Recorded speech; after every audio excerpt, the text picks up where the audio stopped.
To best understand the Anglo-American Empire, the United Nations Agenda 21 protocols working for a world government, your best source material comes from an insider by the name of Carrol Quigley, who was the professor of, I believe, political science at Georgetown University. He mentored Bill Clinton, among others. And he wrote the pivotal work, Tragedy and Hope, in 1966. In 1981, he completed the Anglo-American Establishment. Here is the introduction. The Rhodes Scholarships, established by the terms of Cecil Rhodes' seventh will, are known to everyone. What is not so widely known is that Rhodes, in 5 previous wills, left his fortune to form a secret society, which was to devote itself to the preservation and expansion of the British Empire. And what does not seem to be known to anyone is that this secret society was created by Rhodes and his principal trustee, Lord Milner, and continues to exist to this day. To be sure, this secret society is not a childish thing, like the Ku Klux Klan, and it does not have any secret robes, secret hand clasps, or secret passwords. It does not need any of these since its members know each other intimately. It probably has no oaths of secrecy, nor any formal procedure of initiation. It does, however, exist and holds secret meetings, over which the senior members present presides. At various times since 1891, these meetings have been presided over by Rhodes himself, Lord Milner, Lord Selborne, Sir Patrick Duncan, Field Marshal Jan Smuts, Lord Lothian, and Lord Brand.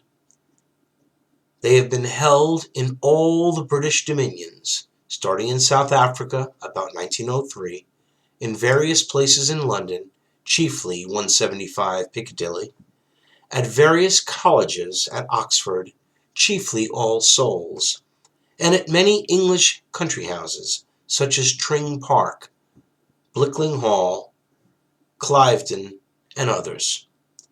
This society has been known at various times as Milner's Kindergarten, as the Round Table Group, as the Rhodes Crowd, as the Times Crowd, as the All Souls Group, and as the Cliveden Set. All of these terms are unsatisfactory for one reason or another, and I have chosen to call it the Milner Group. Those persons who have used other terms or heard them used have not generally been aware that all these various terms referred to the very same group. It is not easy for an outsider to write the history of a secret group of this kind, but since no insider is going to do it, an outsider must attempt it. It should be done, for this group is, as I shall show, one of the most important historical facts of the 20th century. Indeed, the group is of such significance that evidence of its existence is not hard to find. This evidence I have sought to point out, without overly burdening this volume with footnotes and bibliographical references. Since such evidences of scholarship are kept at a minimum, I believe I have given the source of every fact which I mention. Some of these facts came to me from sources which I am not permitted to name, and I have mentioned them only where I can produce documentary evidence available to everyone. Nevertheless, it would have been very difficult to write this book if I had not received a certain amount of assistance from a personal nature, from persons close to the group.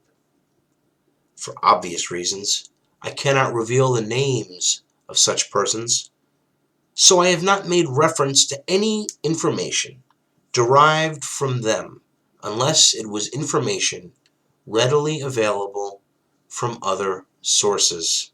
I feel that there is no doubt at all about my general interpretation.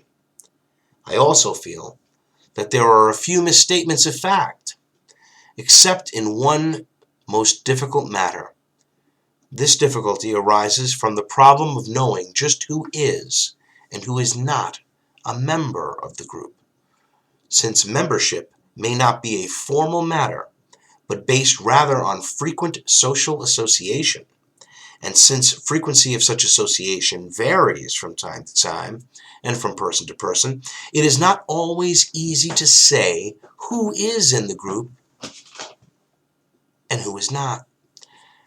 I have tried to solve this difficulty by dividing the group into two concentric circles, an inner core of intimate associates who unquestionably knew that they were members of a group devoted to a common purpose, and an outer circle of larger number, on whom the inner circle acted by personal persuasion, patronage distribution, and social pressure.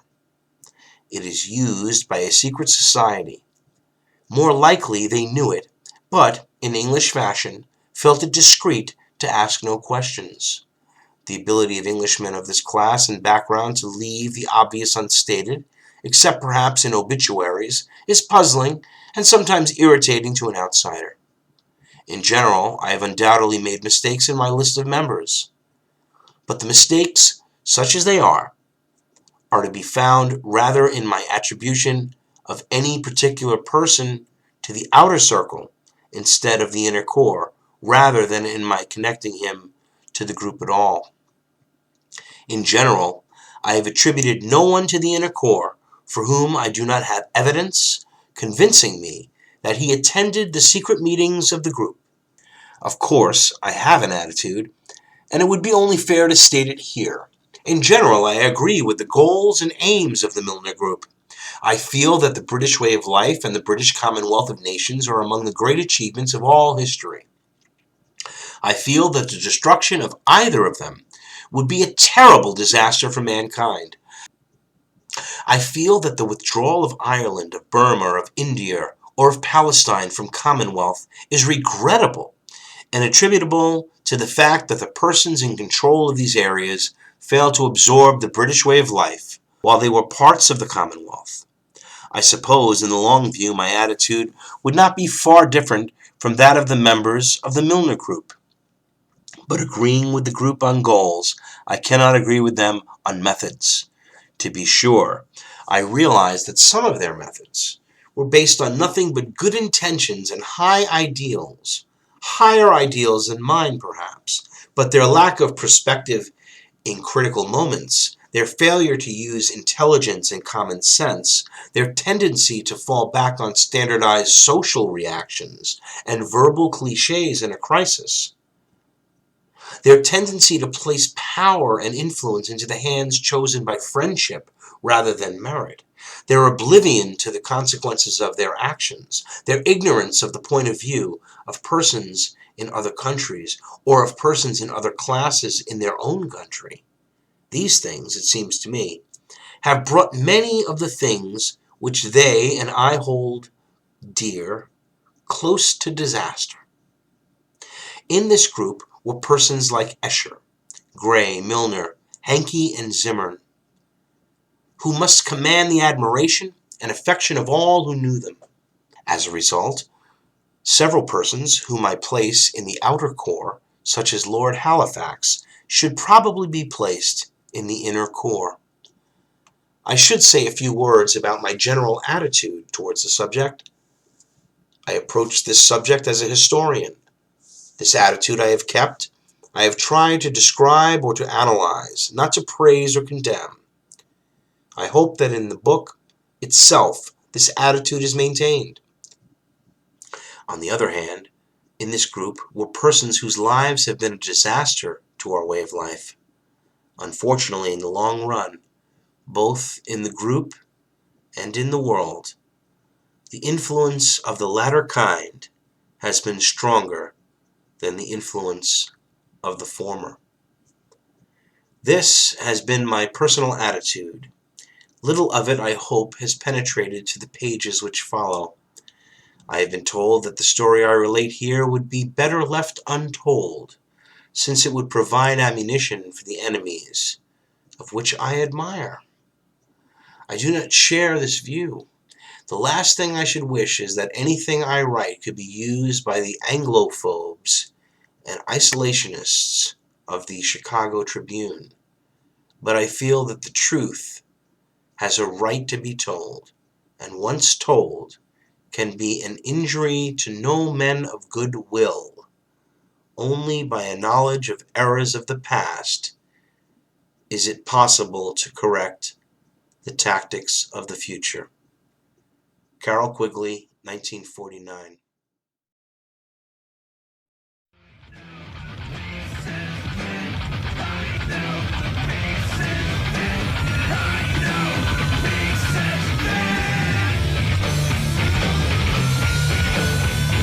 Be the change you wish to see in the world.